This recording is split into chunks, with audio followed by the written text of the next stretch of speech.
among the different user IDs used on the system. However, that's not very convenient because we didn't want to have to read the user files. We're not administrating the system, so we don't want to have to find out what users are there. We want to be completely independent of the system. So the trade-off we had was to actually partition the pool against hashes of UIDs, of possible Linux UIDs. And so that was a nice trade-off which worked really well because we also made sure that the hash we used would have the following property of not having collisions between successive UIDs. And usually on a real system, what you will have maybe 5 users, and they will usually have successive user IDs. So that works very well. And even if that didn't, it's just a denial of service against a sandbox mechanism. It's not that big of a problem. So that was our first approach.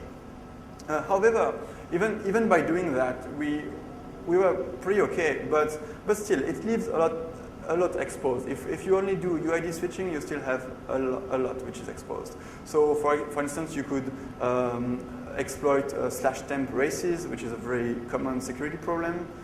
You could also exploit SetUID binaries, which might have some vulnerabilities. And also, it really matters for kernel vulnerabilities exploitation, because usually, if you have, well, pretty often, not usually, but pretty often, when you have a kernel vulnerabilities, so for instance, say a vulnerability in ptrace, you will actually exploit it by running a SetUID binaries. And there are quite a lot of Linux kernel vulnerabilities that you could not even exploit if you had no access to SetUID binaries.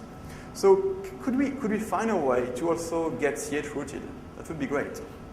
But the problem is we are running a root with the SetUID sandbox, so we could imagine doing chroot to an empty directory, switching our UID and GID as I've explained, and then execute the target.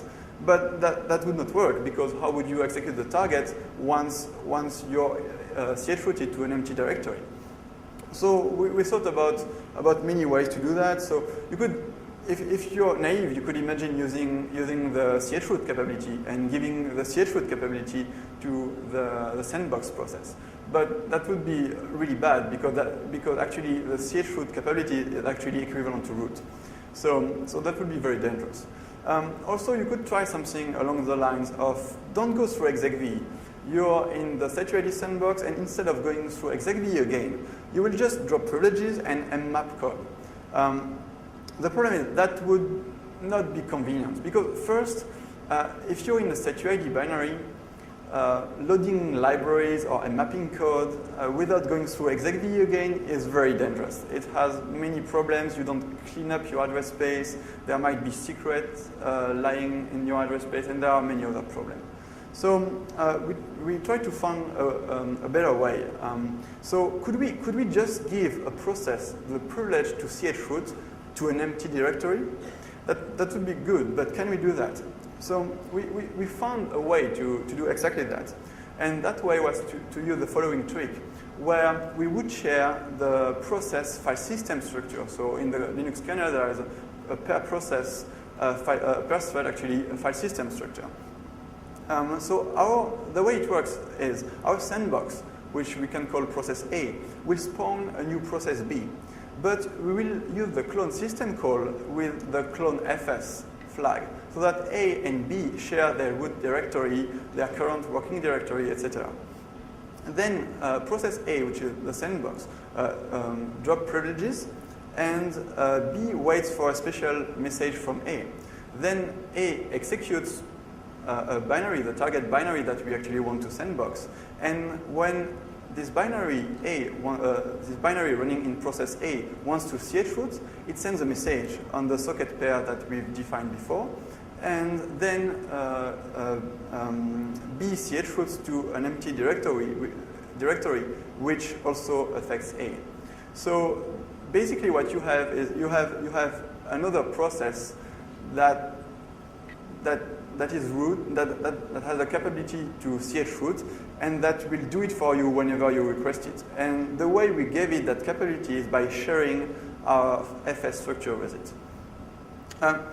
So it has some security implications because we have a root process B which shares its file system structure with an untrusted process A. So that's very scary. And it's kind of like the confused deputy problem I've mentioned before, except it's way worse. It's like a drugged deputy problem. Because right now we know that our trusted root process B is under bad influence. So we have mitigations around that in case something goes wrong. Normally that should be okay, but we never know. It's kind of a scary situation. So what we do is we drop all capabilities but cap C ch root because we need to be able to ch root in the privileged process B. Then we set our limit no file to 0 so that the process cannot open any file. And then we still have this problem of process B sharing its file system structure with untrusted process A. But even if A tries to do something bad, B will not be able to open any file.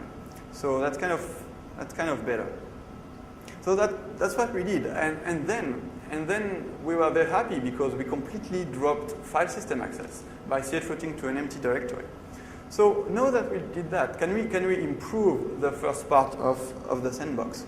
And we could, because the first thing you could think about is just you don't even change UID, but you switch to a single common GID, a single common group. And the good thing with that is since the piecewise check in the Linux kernel is quite tight, it would prevent a sandbox process to piecetrace a process outside of the sandbox. And to prevent piecetrace among processes inside the sandbox, you can use the dumpable flag that we've mentioned before. But you still have the signal problem because you still have the same UID as a non-sandbox process, and you can still send signals to this. So it's far from perfect. But what we did afterwards was using a new PID namespace with clone new PID. And that actually solves many problems. That actually solves all the problems I've mentioned before. And it's really good because we don't even need to have a special GID or a special UID. We don't need to switch UID or GID anymore. So that's very, very convenient. The only problem is it's quite a new feature, and there is an open question as to how secure it is. You can also drop network access. That's an important thing because the thing is, I've mentioned our limit no file, but what can you do if your process cannot get any new file descriptors? It might be a bit too restrictive. So what you can do is have basically the same idea of having another thread which shares its files with your restricted process. And it becomes a broker for the first one. So the sandbox process would ask the broker process, please open me this file. And the broker process can then take a security decision. Okay, should I allow this process to open this file? Is it okay? Is it a socket? Is it not a socket? And that works very well. You can also use clone new net, which Chris mentioned in VSFTPD. And that can be used to cut access to the network completely. So Chromium has been adapted to work with this sandbox. The renderer of Chromium is sandbox with this. We have actually two versions. There is a Chromium dedicated version, which is more lightweight and uses only the clone FS trick I've just mentioned to get ch-rooted and clone new PID. So this is the first level sandbox in Chromium. So there is another level of sandbox, which is kind of research by using seccomp. But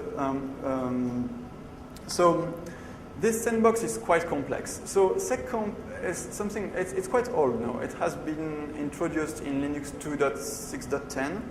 And what it does is you can, so you're running code and you can say, okay, now I want to switch to seccomp mode. And when you switch to seccomp mode, what happens is you can only access 4 system calls. So you can only use read, write, exit, and sig return. So exit is obviously to exit your process. Sig return is to be able to handle signals. So what you can really do is read and write.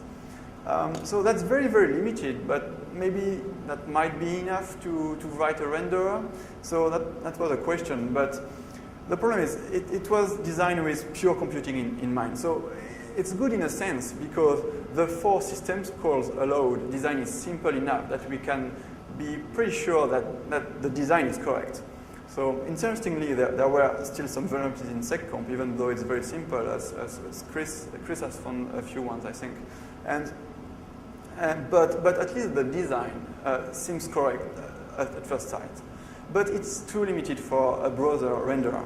And the 2 biggest limitations are that you cannot do any memory allocation. You cannot use mmap. You cannot use brk, which you need to do in a renderer process. And another big problem is you cannot receive any new file descriptor because you would need a receive message for that, which you don't have access to, unfortunately. And the good thing with that is since they share the same address space, even memory allocation will work. But that seems a bit odd because you have actually trusted and untrusted code sharing the address space. And I've mentioned at the beginning of the talk that the process was the security boundary in Linux. So what you have to do is quite complex because the trusted code needs to be in read and execute only memory. Otherwise, the untrusted code could modify the trusted code, which would be an obvious security vulnerability. Then the trusted code cannot access any volatile memory because there is another thread running at the same time that could modify this volatile memory that the trusted code is relying on. So this is quite a challenge. So yeah, here is a figure to understand how it works. So you see the common address space, and so thread 1 is the trusted thread, and thread 2 is untrusted and under seccomp, and it makes syscall requests to the trusted threads. So the problem I've mentioned is the no volatile memory constraint. So this one is quite hard because the code has to be written in pure assembly, and the code cannot even use a stack. But this is kind of too restrictive because you actually really want to be able to use volatile memory because many system calls pass pointers to memory such as open. So if you want to validate a call to open, you actually need to read a pointer. You need to dereference a pointer and read the memory there. So that's the first big problem. And the second one, which might or might not be solved by just stopping the untrusted thread when you have to make a security decision, but that's kind of also a complex design. So also another problem is evaluating complex system calls. So the trusted thread is written in pure assembly, so this is quite hard and impossible. So the solution to that is also quite complex. What you have is, in addition to a trusted thread, you also have a trusted process. And the trusted thread, for whatever it can handle, will ask the trusted process to handle that. And the whole design is very complex. I cannot go into many details now, but if you're interested, you can check this out. The code is open. So this is the work of Marcus Götzsche and Adam Langley, and it's a very complex design. It's also a very good idea to try to overcome the seccomp limitations, and it has very high potential to isolate the kernel from the sandbox program. But for now, it's still work in progress because it's really complex. It has performance issues, and it's not yet enabled by default in Chromium, although it's compiled by default, so you can enable it with a switch if you want to try it. So there are also many other approaches you could have. You could rely on mandatory access control to do sandbox. So if you have just some control over the policy, let's say you just say that everything that is run through /bin/sandbox will automatically be under some policy, then you can kind of have a sandbox relying on a Mac. So it has been done with SE Linux. It's called the SE Linux sandbox, so you can also check this out if you're interested.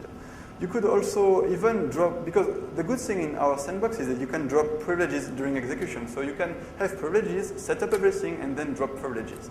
And SE Linux kind of supports something like this with dynamic transitions, so you might also do something with this. But the problem is you're still relying on a policy which has to be